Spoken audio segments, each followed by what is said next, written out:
Good day everyone and welcome to this education podcast, a space where we explore educational issues through critical thinking and reasoned argument.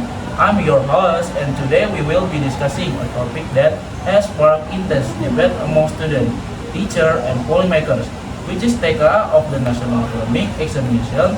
The central question of our discussion is, should TKA be implemented as standardized academic assessment for students? To explore this issue objectively, we are joined by four speakers with different perspectives.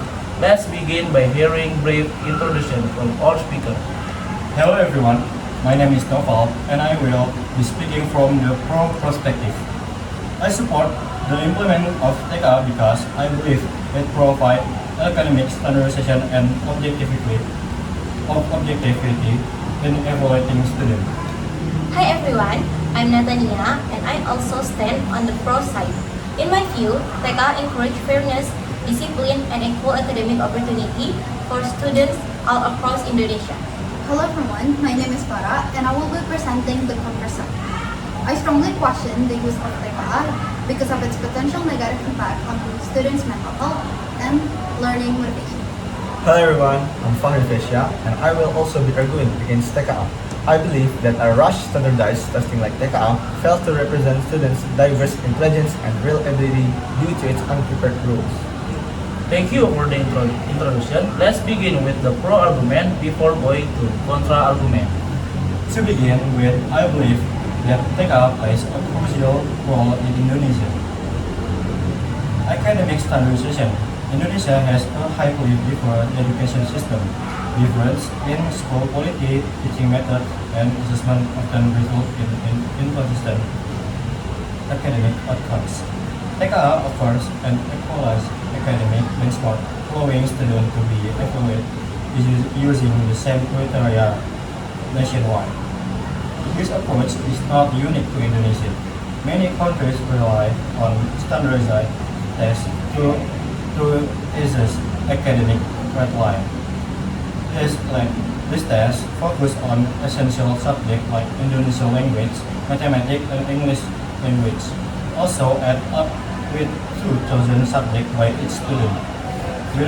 Without a standardized assessment like TKA, evaluation may rely heavily on school grade, which can be subject and inconsistent.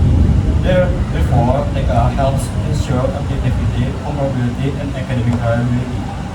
Certainly, I would like to emphasize that TKA supports fairness and integrity in education. In an ideal system, students should be rewarded based on effort and competence, not on school reputation or socioeconomic background. TKA allows students from underprivileged or rural areas to compete academically with students from elite schools. Standards tests reduce subjective bias among teachers and encourage students to develop consistent study habits, critical thinking skills, and academic discipline. These qualities are essential not only for university life, but also for future careers. From this perspective, TKA functions as a tool for equal opportunity among students. Another important reason why TKA is necessary because of the declining level of literacy and academic competence among students.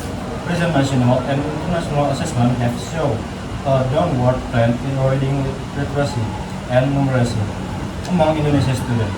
This decline raises serious concern about whether school-based assessment alone are sufficient to measure real academic ability when literacy levels decrease.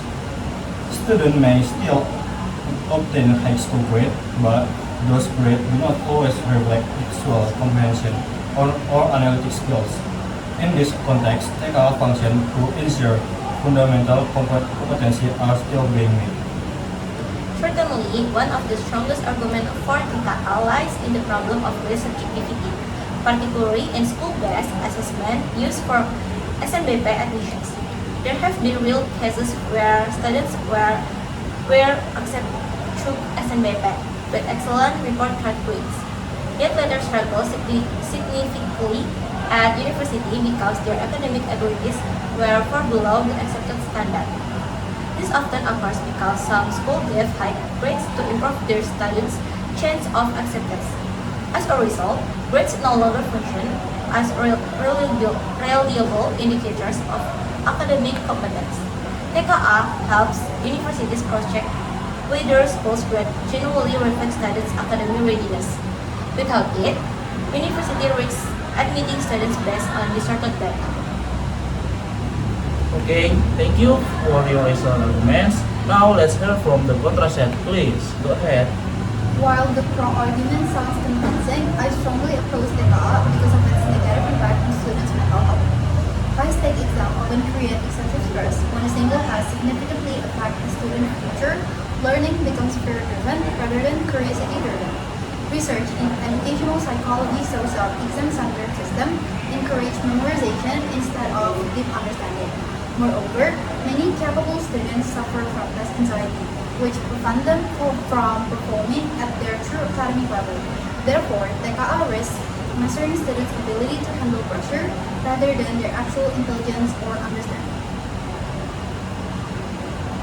Another critical issue that must be addressed is the lack of effective supervision during the implementation of TKA. In reality, many students have reported that cheating still occurs due to inconsistent monitoring systems. When an exam is conducted digitally but without strict supervision, the credibility of the assessment is seriously questionable. The standardized test is meant to ensure fairness. However, when some students gain unfair advantage through dishonest practice, the test no longer reflects academic ability, but rather opportunity and excellence. Without strict supervision and transparent enforcement, TKA risks become an exam that appears objective in theory but fails in practice. Beyond supervision, TKA also suffers from serious technical issues, particularly related to the cipher. There have been numerous cases of cipher errors, system crashes, and unstable connection during the test. These technical failures directly affect students' concentration, time management, and performance. An academic assessment should measure students' knowledge, not their ability to remain calm during a system malfunction. When technical problems interfere with the test, the results become unreliable and unfair. From an educational standpoint, a system that is unprepared should not be used as a high-stake assessment. One last thing, but very important, issue is policy inconsistency. There is ongoing confusion between academic assessment and commodity regarding whether TKA results are actually used for university admissions or other academic decisions. At the end of the day, many students feel that TKA is taken seriously during preparation, but its results are not meaningfully utilized. This raises a serious concerns about efficiency. If a test creates pressure, consumes time, and demands national resources, yet does not significantly change anything, then its legitimacy must be questioned. Thank you to all speakers for your comprehensive arguments. We have heard strong points from both sides, from concern about listening literacy and grade inclusion to issues of mental health, technical failure, and policy inconsistency. Now, let us move into the short rebuttal session, where each side will respond directly to the opposing argument. I'd like to start with the first side. How do you respond to the concern about weak supervision, cheating, and server error during TKA? I acknowledge that issues such as cheating and technical failures have occurred. However, I believe these are implementation problems, not fundamental flaws of TKA itself. Every large-scale assessment system requires adjustment. Eliminating TKA will not solve problems like grade inflation or unreliable school assessment. Instead, it will remove one of the few objective tools we have to evaluate academic readiness. While I understand the distinction between concept and implementation, the reality is that students experience the consequences. As long as supervision is weak and the systems are unstable, TKA cannot be considered fair. A standardized test loses its credibility when honest students are disadvantaged by technical errors or academic dishonesty. You agree that TKA should not be implemented due to cheating, technical issue, and mental health concern. However, if TKA is removed, what is the alternative that can ensure academic fairness, especially in case of grade inflation and inconsistent school standards? An alternative would be an integrated assessment system, combining moderated school grades, portfolio evaluation, and improved supervision of existing exams. Removing TKA does not mean eliminating standard. It means redesigning evaluation method to be less dependent on a single test. But with the total area of Indonesia region, it seems impossible for community assessment. To do an interpretive assessment to all schools across Indonesia, it can cost a lot of budget and could be felt if the tester does not hold integrity. So TKA is still the solution for increased student academic ability. Thank you for that response. Now, let's move to our second discussion point. Beyond fairness and technical concern, many people question whether TKA actually measures meaningful learning. My question for both sides is, does TKA genuinely measure student real academic competence, or does it only measure short-term exam performance? Thank you for your question. I firmly believe that TKA measure for academic competence rather than short-term memorization. The test focus on fundamental subjects such as mathematics, Indonesian language, English, and chosen subject aligned with student interest. These are not a peripheral area or of knowledge. They represent essential competence required for higher education. If students consistently understand concepts taught from a high school, they should be able to perform well. The idea that standardized tests only measure memorization is outdated. Modern test design emphasizes analytic thinking, reading comprehension, and problem solving. Therefore, TKA can function as a diagnostic tool to evaluate whether students have fully mastered basic competence before entering university. I would like to add that academic competence must be measurable in structured way. Universities need objective data to compare thousands of applicants. Portfolio-based system may highlight creativity, but they can also be inconsistent and difficult to standards nationwide. TKA provides quantifiable results that allow institutions to identify readiness levels. Without measurable indicators, educational designs risks becoming subjective and inconsistent. Thank you. Now let's hear from the contra side. While standardized tests may attempt to measure analytical thinking, they still operate within a limited time frame and volume. Real competence includes collaboration, creativity, communication skills, emotional intelligence, and long-term project work. A single-time exam cannot capture these dimensions. Many students who struggle in high-pressure testing environments may excel in research projects or presentations. Therefore, TKA risks oversimplifying intelligence into numerical scores.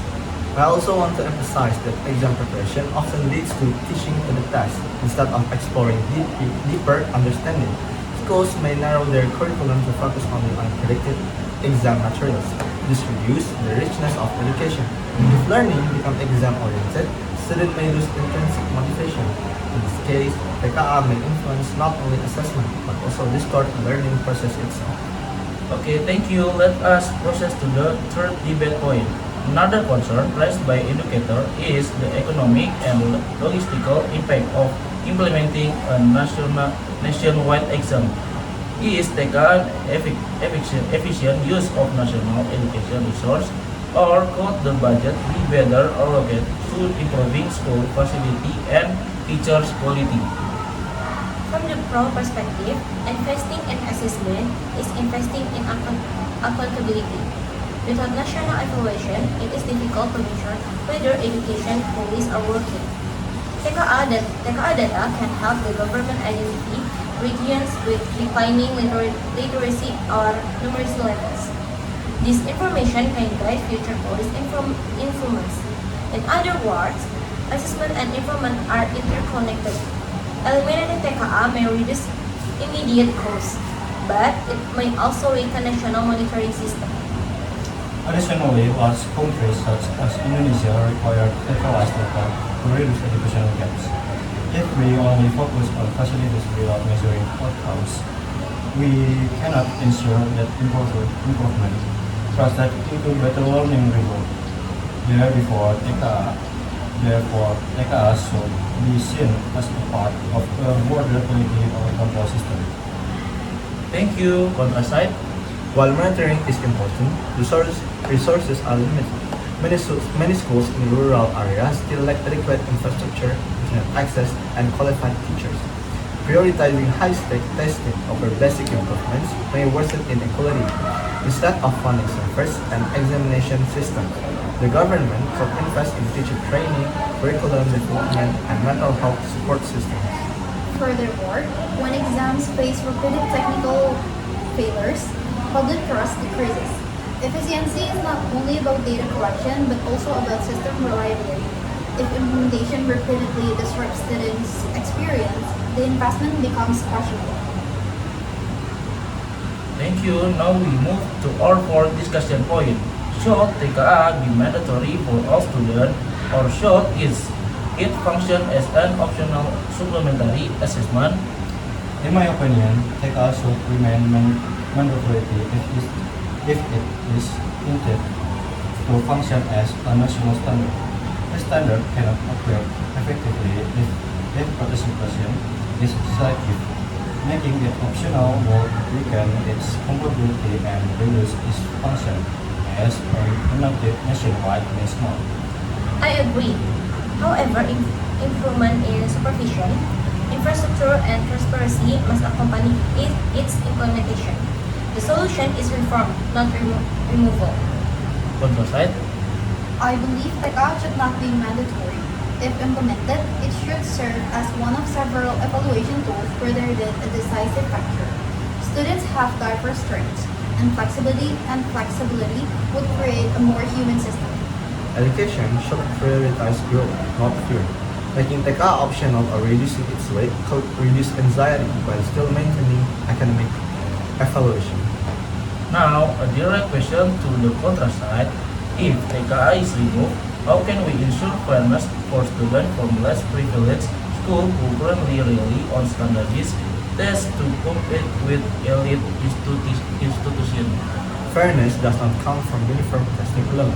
It comes from equitable access to learning resources. Many underprivileged students face disadvantage long before TKA, such as limited facilities, lack of tutors, and poor internet access. A single standardized exam does not level the playing field. It often highlights existing inequalities. A fair system should combine multiple assessment methods while investing seriously in school quality across regions. However, without a standardized reference like TKA, students from lesser-known schools might be judged entirely based on school reputation. At least, TKA gives them a chance to demonstrate competency beyond institutional bias. The test is not perfect, but removing it without a clear, scalable alternative risks returning to an even more subjective and equal system. Thank you. One final issue before we conclude. There is confusion regarding whether TKA results are actually used meaningfully in higher education policy. Proside, does this policy inconsistency weaken your position? Policy inconsistent is indeed a problem, but again, it reflects governance issue, not the irrelevance of assessment. If TKA results are not used optimally, the solution is clearly policy alignment, not abolishment. Scrapping TKA due to poor coordination is like rejecting medical diagnostic, because the hospital administration inefficient. But from the student's perspective, they prepare seriously, face pressure, and invest time, only to find that the result may not matter. Until there is transparency and certainly implementing TKA as a high-stake exam is ethically questionable. Thank you for this response. The Proside implements TKA as a solution of listening literacy grade division, and inconsistent school assessment, particularly in university admission. In contrast, the contrast concerned about cheating, technical issues, mental pressure, and unclear positions. Ultimately, this debate shows that the issue is not simply whether TKA should exist, but how assessment system can be designed to be fair and human at the same time. Thank you to our speaker and listener for joining this discussion.